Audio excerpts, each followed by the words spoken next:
हम लोग ऑलरेडी पढ़ रहे थे लाइफ प्रोसेसेस। लाइफ प्रोसेसेस में हमने पढ़ा न्यूट्रिशन, रेस्पिरेशन, ट्रांसपोर्टेशन। अब हम लोग आगे लास्ट लाइफ प्रोसेस जो लेसन 1 का है एक्सक्रीशन, उसके बारे में पढ़ेंगे। ठीक है, तो excretion, what is excretion? Already हम न्यूट्रिशन में भी पढ़े थे। Excretion is the process of removal of waste substances. So excretion, the literal meaning of excretion is removal of waste substances। ठीक है, तो यह जो एक्सक्रीशन है वेस्ट सब्सटेंसेस का प्रोडक्शन, यह प्लांट्स में भी होगा, एनिमल्स में भी होगा। तो ये वेस्ट सब्सटेंसेस का प्रोडक्शन क्यों होता है? यह होता है due to metabolic activities.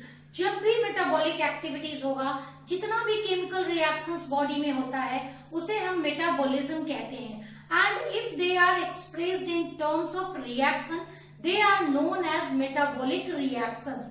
And these metabolic reactions, when take place, so many waste substances, byproducts are released. And these byproducts and waste substances are needed to be released out from the living body. So excretion process takes place in both in plants and animals. So first of all we are going to study about excretion in plants. सबसे पहले excretion process plants में ये excretion process कैसे होता है?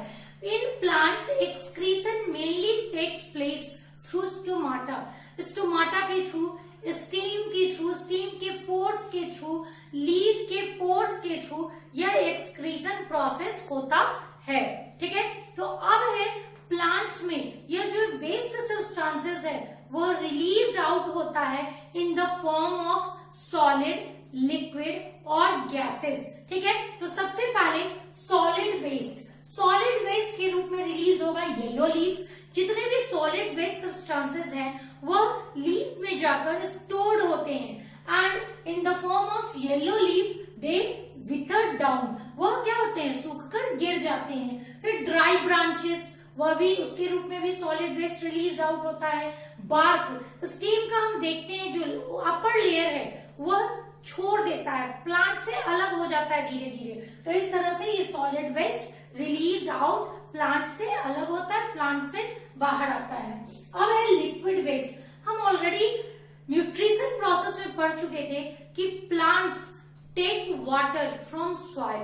Plants जो है soil से वाटर लेता है और जितना वाटर वह लेता है उसका मैक्सिमम 1 to 2% वह यूटिलाइज करता है। रेस्ट 98% वाटर जो है वह रिलीज आउट कर देता है in the form of liquid waste substances. ठीक है, उसके बाद प्लांट से रिलीज होने वाला गम्स है, रेजिन्स है, ये सब क्या होता है? यह सब भी लिक्विड वेस्ट सब्सटेंस है। उसके बाद है गैसियस वेस्ट जो है उसके रूप में ऑक्सीजन डे टाइम में हम जानते हैं कि during photosynthesis oxygen is released out in daytime and this oxygen is the waste product in daytime.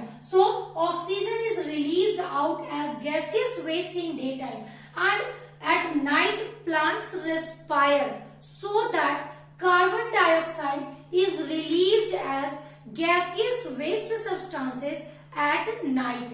And water vapor, most of the extra water released out from the plant body in the form of vapor, and all these gaseous waste substances released out from the plant body through stomata of the leaves or of the green stem. So in this way plants released out solid, liquid and gaseous waste. इस तरह से हम देखें कि plants क्या करता है? Solid form में, लिक्विड फॉर्म में, गैसियस फॉर्म में वेस्ट सब्सटेंसेस को रिलीज आउट करता है। So excretion in plants, that means excretion of extra water from plant's body takes place through 2 processes. First is transpiration and the second is guttation. ठीक है, तो सबसे पहले हम लोग पढ़ेंगे ट्रांसपीरेशन। What is transpiration? ठीक है,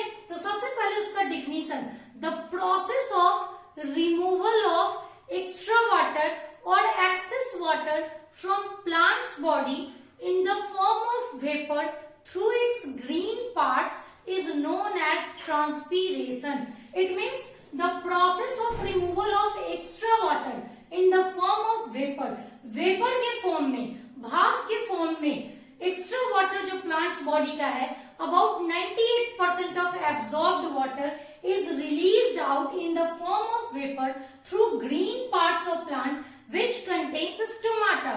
ठीक है, तो स्टोमाटा के थ्रू जो एक्स्ट्रा वाटर है वो वेपर के रूप में रिलीज्ड आउट होता है, and this process is known as transpiration, and this transpiration rate is very very high in hot and dry weather. जैसे ही हमारे एटमॉस्फेयर में ह्यूमिडिटी की कमी होगी तो कब कमी होगी? जब वेदर हॉट एंड ड्राई होगा. हॉट एंड ड्राई वेदर में जब ह्यूमिडिटी कम होता है तो वैसी स्थिति में रेट ऑफ ट्रांसपीरेशन प्लांट से हाईएस्ट होता है. ठीक है, यानी वहां ट्रांसपीरेशन का जो रेट है वह काफी हाई होगा. डायग्राम में हम देखेंगे, हम जानते हैं कि लीव्स के लोअर सरफेस पे there are so many stomata present on the lower surface of leaf. So the green parts of plant where stomata is present, the transpiration takes place. It means the water vapors released out from the stomata. So water vapors released out from stomata, that is from green parts of plant, and this is known as transpiration. The second process of excretion of extra water from plant's body is guttation. ठीक है, Guttation, guttation. ठीक है, the process of removal of excess water from plant's body in the form of droplets through the pores of leaves is known as guttation. ठीक है, जब leaves पर hidden pores के through water droplets release out होता है from plants body, then this process is known as guttation. And when the atmosphere has a lot of humidity in rainy season, in winter season, in those periods the rate of transpiration is very very low, and in this case the rate of guttation is very very high, and so that excess water from plant's body is released out. Plant के body का जो excess water है अगर वो release out नहीं होगा तो plants क्या होगा? सड़ जाएगा, खराब हो जाएगा. उससे बचाने के लिए खासकर रेनी सीजन में, विंटर सीजन में जब एटमॉस्फेयर में बहुत ज्यादा ह्यूमिडिटी होती है तब वैसी स्थिति में रेट ऑफ ट्रांसपीरेशन काफी लो होता है, और तब जो एक्स्ट्रा वाटर है प्लांट्स बॉडी का वो रिलीज आउट नहीं हो पाता. तब वैसी स्थिति में जब रेट ऑफ ट्रांसपीरेशन काफी लो होगा due to high humidity, then guttation takes place, और यह गटेशन होता है through the small pores present on the leaf lamina. Leaf के सरफेस पे वेन्स जहां सरफेस को टच करता है उसी रीजन में स्मॉल हिडन पोर्स होते हैं, and these hidden pores are known as hydathodes, and these hydathodes release out water in the form of droplets, पानी की बूंदों के रूप में, जो कि हम देखते हैं बनाना लीफ पे. बनाना लीफ पे क्या है? हमेशा हमें उसके सरफेस पे वाटर ड्रॉपलेट्स दिखाई देते हैं. तो बनाना लीफ पर जो है ये स्मॉल हिडन पोर्स हाइडाथोर्स प्रेजेंट होते हैं, खासकर लीफ एपेक्स पर और लीफ लैमिना पर, जिससे होकर के एक्सेस वाटर ड्रॉपलेट्स के रूप में रिलीज आउट होता है. तो इस तरह से प्लांट्स में यह दो प्रोसेस हुआ, ट्रांसपीरेशन एंड गटेशन, जिसके द्वारा प्लांट्स बॉडी का एक्सेस वाटर रिलीज आउट होता है. Now excretion in animals. Already हम जानते हैं कि in animals excretion means removal of nitrogenous waste substances from animals body. ठीक है, नाइट्रोजनस वेस्ट सब्सटेंसेस का क्या मतलब है? हम जानते हैं कि animals utilize protein for their growth, for wear and tear of the body parts. ठीक है, और उसी प्रोटीन के यूटिलाइजेशन के दौरान नाइट्रोजनस वेस्ट सब्सटेंसेस रिलीज होता है.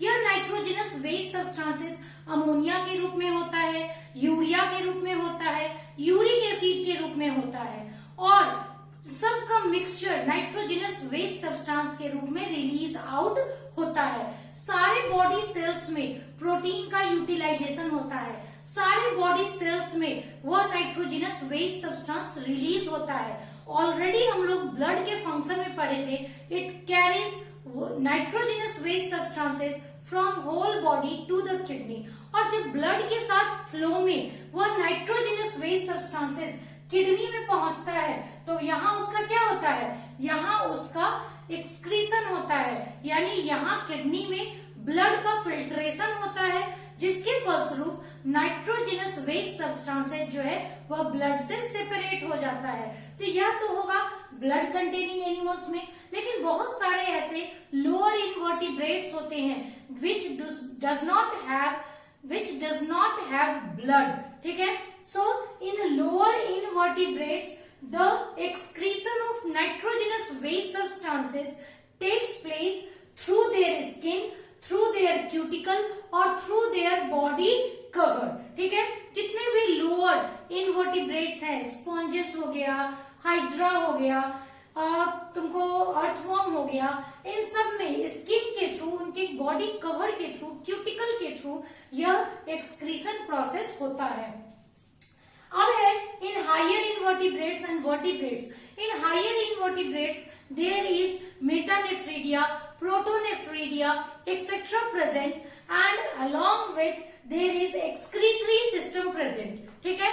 And this excretory system is responsible to release out the nitrogenous waste substances from the body.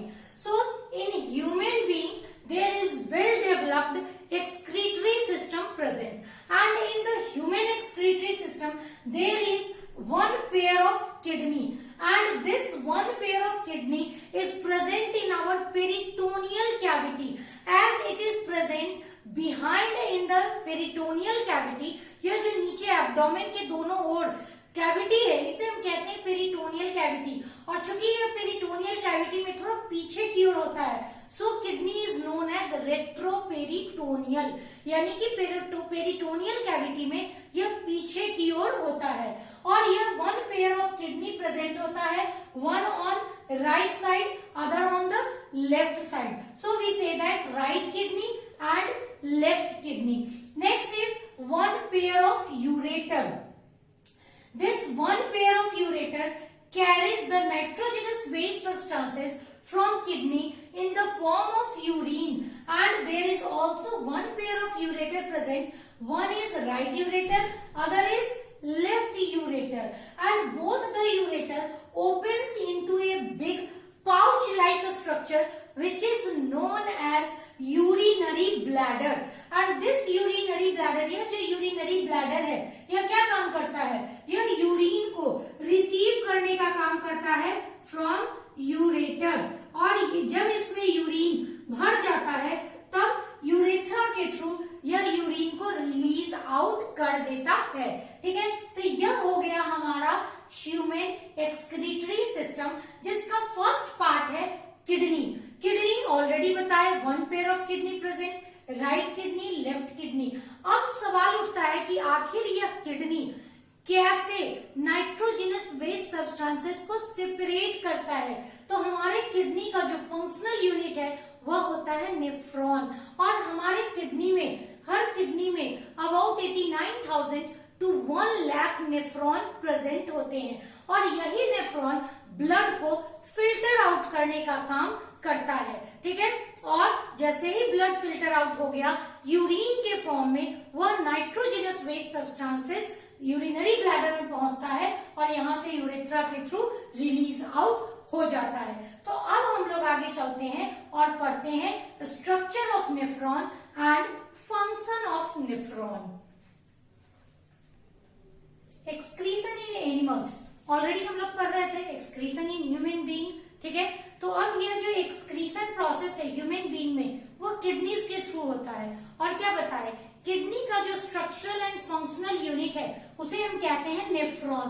तो अब यह नेफ्रॉन कैसे ब्लड को फिल्टर आउट करता है, जिसके कारण नाइट्रोजनस वेस्ट सब्सटेंसेस सेपरेट होता है, इसको हम लोग यहाँ स्ट्रक्चर एंड फंक्शन में समझेंगे। तो सबसे पहले नेफ्रॉन का स्ट्रक्चर, इस तरह से लाखों नेफ्रॉन एक किडनी में सिचुएटेड होते हैं। तो सबसे पहले यह afferent and efferent artery. Afferent artery हुआ the artery which carry blood from heart to kidney is known as afferent artery. जो किडनी में ऑक्सीजनेटेड ब्लड लेकर आता है उस आर्टरी को कहेंगे एफरेंट आर्टरी, और जो किडनी से ब्लड लेकर के जाता है उसको कहेंगे efferent artery.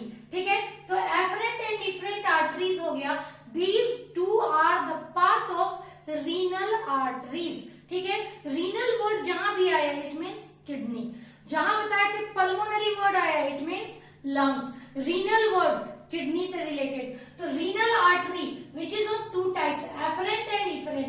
Efferent renal artery which carry blood into the kidney, efferent renal artery which carry oxygenated blood from the kidney, जो किडनी से होकर के बाहर की ओर जाता है।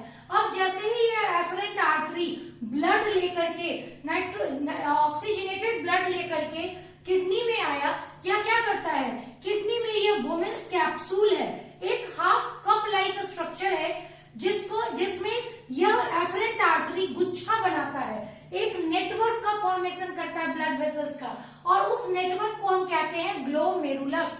और यह ग्लोमेरुलस बोमेन्स कैप्सूल के कप में फिट होता है, और उसके बाद यह वोमेन्स कैप्सूल से ब्लड का फिल्ट्रेशन होता है, और वह फिल्टर्ड ब्लड जो है इफरेंट आर्टरी के थ्रू पास करने लगता है, और वह जो फिल्ट्रेट है वह पास करता है नेफ्रॉन के नेक्स्ट स्ट्रक्चर में, जिसको हम कहते हैं पीसीटी।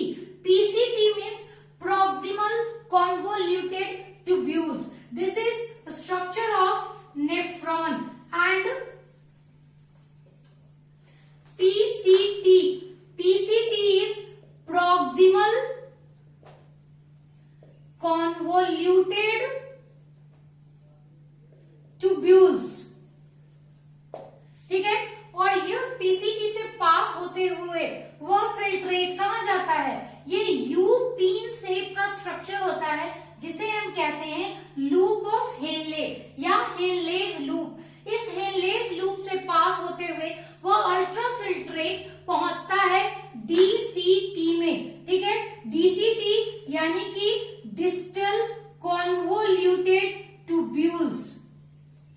और इस डीसीटी के द्वारा जितना भी पीसीटी और डीसीटी के द्वारा जितना भी यूजफुल सब्सटेंसेस है वह रीएब्सॉर्ब हो जाता है, और जितना भी ड्रग्स और टॉक्सिक सब्सटेंसेस है वह रिलीज आउट होकर के यूरिन में उस वाटर में मिक्स हो जाता है, और यूरिन के फॉर्म में वह फिर चला जाता है कलेक्टिंग डक्ट में।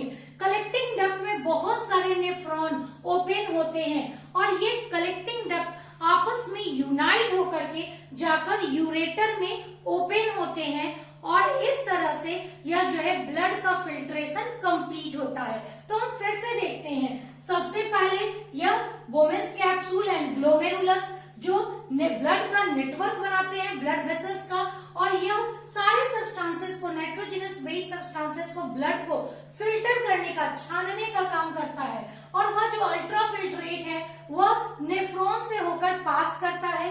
उस अल्ट्रा फिल्ट्रेट में एक्सेस ऑफ वाटर होते हैं, वह जब पीसीटी में जाता है तो most of the electrolytes and water is reabsorbed bye the blood vessels which is passing near by, जो नजदीक से पास करता रहता है।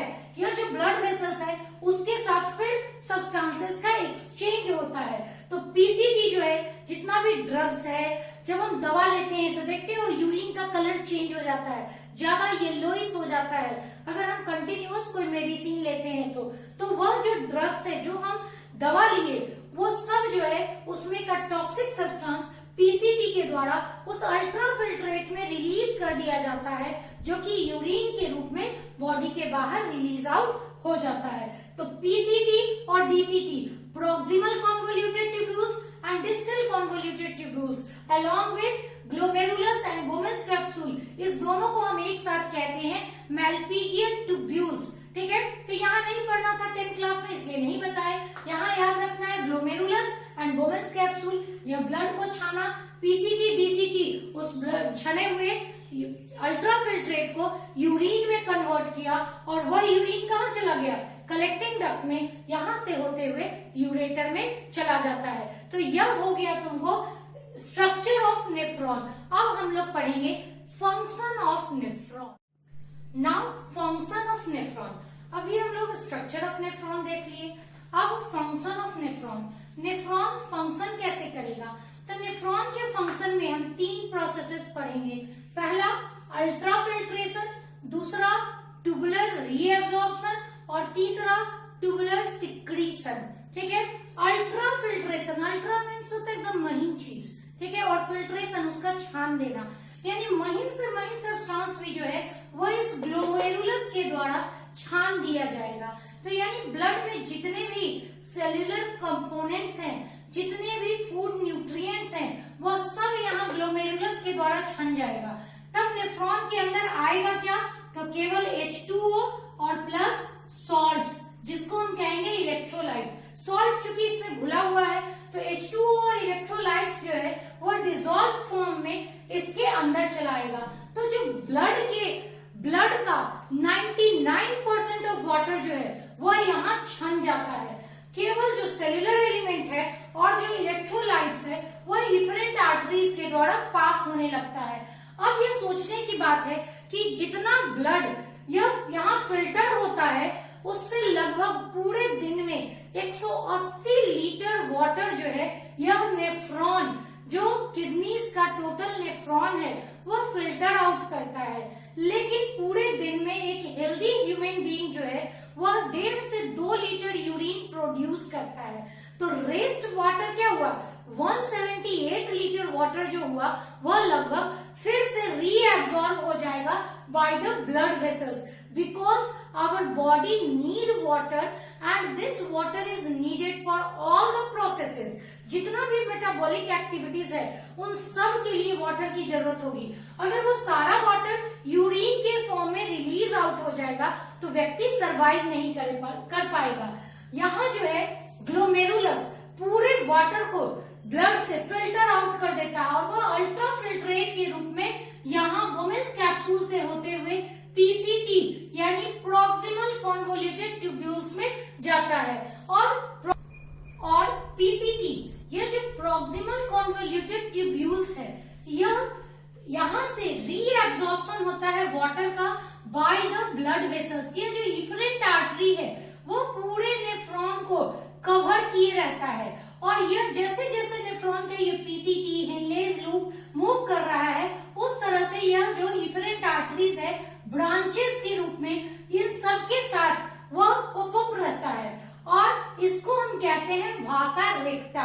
ठीक है, तो यह जो इफरेंट आर्टरीज है वह रीएब्सॉर्ब कर लेता है पीसीटी के through the extra water from the kidneys from the nephron. जो एक्स्ट्रा वाटर, एक्सेस वाटर यह नेफ्रॉन फिल्टर आउट कर लिया था उस सब को फिर से ब्लड वेसल्स में चला जाता है। ठीक है, तो मैक्सिमम वाटर का लेन देन यही पीसीटी से हो जाता है। उसके बाद पीसीटी से रिलीज आउट हुआ तुमको water, most of the electrolytes जो कि स्वेटिंग के रूप में भी रिलीज आउट होना है, तो वो सब सॉल्ट वाटर मैक्सिमम जो है वह रीएब्सॉर्प्शन उसका हो जाता है थ्रू पीसीटी। और जो हम ड्रग्स लेते हैं, टॉक्सिन्स लेते हैं, ड्रग्स मीन्स मेडिसिन, जितने भी तरह की हम दवाएं खाते हैं उन सब में ड्रग्स होता है और वह जो ड्रग्स टॉक्सिन्स है और जो पोटेशियम आयन है यह सब जो है पीसीटी रिलीज आउट कर देता है, सिक्रीट आउट कर देता है into the excess water into the ultrafiltrate, जो कि यूरिन के साथ रिलीज आउट हो जाता है। अब मैक्सिमम वाटर का रीएब्सॉर्प्शन हो गया। ठीक है, अब जो है वह ultrafiltrate along with about 50% of water वह हेनलेज लूप में जाता है। हेनलेज लूप का यह जो नीचे जाता हुआ डिसेंडिंग लूप है यह वाटर के लिए परमिएबल होता है, लेकिन सॉल्ट के लिए, इलेक्ट्रोलाइट्स के लिए इम्परमिएबल होता है। तो हेनलेज लूप से भी जो है वाटर रिलीज आउट होकर के ब्लड वेसल्स में जाता है। उसके बाद यह जो हेनलेज लूप का एसेंडिंग लूप है, ऊपर की ओर जाने वाला लूप, यह जो है वाटर के लिए इम्परमिएबल होता है लेकिन इलेक्ट्रोलाइट्स के लिए परमिएबल होता है। तो इससे जो है NaCl का रीएब्सॉर्प्शन हो गया, यानी NaCl जो है वह यह दे देता है ब्लड वेसल्स को, जो इसके बगल से मूव करता रहता है। उसके बाद यह अबाउट 40% ऑफ जो इलेक्ट्रोलाइट्स है, वाटर है, वो DCT में पहुंचता है और डिस्टल कन्वोल्यूटेड ट्यूब्यूल्स, यहाँ भी वाटर का एब्जॉर्प्शन होता है और इलेक्ट्रोलाइट्स का एब्जॉर्प्शन होता है बाय द ब्लड वेसल्स। और उसके बाद यह वेन्स के थ्रू जो एक्स्ट्रा डीऑक्सीजनेटेड ब्लड है किडनीज का, डीऑक्सीजनेटेड ब्लड किडनीज से होकर के वापस हार्ट में चला जाता है। तो यहाँ DCT और PCT यह एब्जॉर्प्शन और सिक्रीशन का काम करते हैं। तो जितना भी टॉक्सिक सब्सटेंस है वह सब यूरिन में मिला दिया जाएगा और यूरिन में प्रेजेंट जितना भी वाटर और इलेक्ट्रोलाइट्स है वह वापस ब्लड वेसल्स के द्वारा ले लिया जाता है। फिर भी एक्सेस ऑफ वाटर, लगभग पूरे बॉडी का 40% वाटर यह DCT से होकर काफी डाइल्यूट यूरिन के रूप में पास करता है और कहां पहुंचने वाला होता है, कलेक्टिंग डक्ट में। लेकिन कलेक्टिंग डक्ट में पहुंचने के जस्ट पहले वहां रिलीज होता है एक हार्मोन जिसको कहते हैं एंटी डायूरेटिक हार्मोन। यह जो है रिलीज होता है हमारे पिट्यूटरी ग्लैंड से और यह ADH जो है एंटी डायूरेटिक कहते हैं, यानी यह यूरिन के अमाउंट को कम कर देता है। तो यह फिर जो है वाटर एब्जॉर्प्शन को इनिशिएट करता है और फिर इसके द्वारा जो है DCT के टर्मिनल एंड से जो है वाटर का रीएब्जॉर्प्शन होता है थ्रू द ब्लड वेसल्स। और उसके बाद जो यूरिन है वह काफी कंसंट्रेटेड हो जाता है और यहाँ 180 लीटर था और यहाँ पर लगभग 1.5 से 2 लीटर बचता है जो कि कलेक्टिंग डक्ट में आता है और कलेक्टिंग डक्ट से होते हुए वह यूरेटर में जाता है और यूरेटर से वह रिलीज आउट हो जाता है। तो इस तरह से हम देखें कि नेफ्रॉन जो है अपना पूरा प्रोसेस 3 पार्ट में करता है। पहला अल्ट्राफिल्ट्रेशन, यानी सब कुछ को छान देने का काम करता है। दूसरा ट्यूबुलर रीएब्जॉर्प्शन, यानी वापस जो ब्लड वेसल्स है इससे वाटर और इलेक्ट्रोलाइट्स को एब्जॉर्ब कर लेता है, इसलिए उसको कहते हैं रीएब्जॉर्प्शन। और तीसरा है ट्यूबुलर सिक्रीशन। जब रीएब्जॉर्प्शन हो जाता है तो यह जो ट्यूब्यूल्स है यानी कि PCT एंड DCT ये सिक्रीट आउट करते हैं द ड्रग्स को, मेनी टॉक्सिक आयंस को, और वो सब यूरिन में मिल करके रिलीज आउट बॉडी से हो जाता है। तो इस तरह से हमारा ये नेफ्रॉन फंक्शन करता है। नाउ अभी हम लोग क्या पढ़े, किडनी, उसका स्ट्रक्चर, फंक्शन, उसका फंक्शनल यूनिट, नेफ्रॉन, उसका भी स्ट्रक्चर, फंक्शन। अब हम लोग देखते हैं कि कई बार ऐसा होता है कि लोगों में किडनी फेल्योर हो जाता है। किडनी फेल्योर का रीजन क्या है? बाय इंजरी, किसी एक्सीडेंट की वजह से किडनी जो है डैमेज हो जाए, या ज्यादातर डायबिटिक पेशेंट्स में जो है किडनी इम्प्रॉपर फंक्शन करने लगता है, यानी किडनी सही ढंग से काम नहीं कर पाता और वह ब्लड को फिल्टर पूरा नहीं कर पाता। तब वैसी स्थिति में व्यक्ति के पास 2 ही ऑप्शन बचता है, किडनी ट्रांसप्लांटेशन और हीमोडायलिसिस।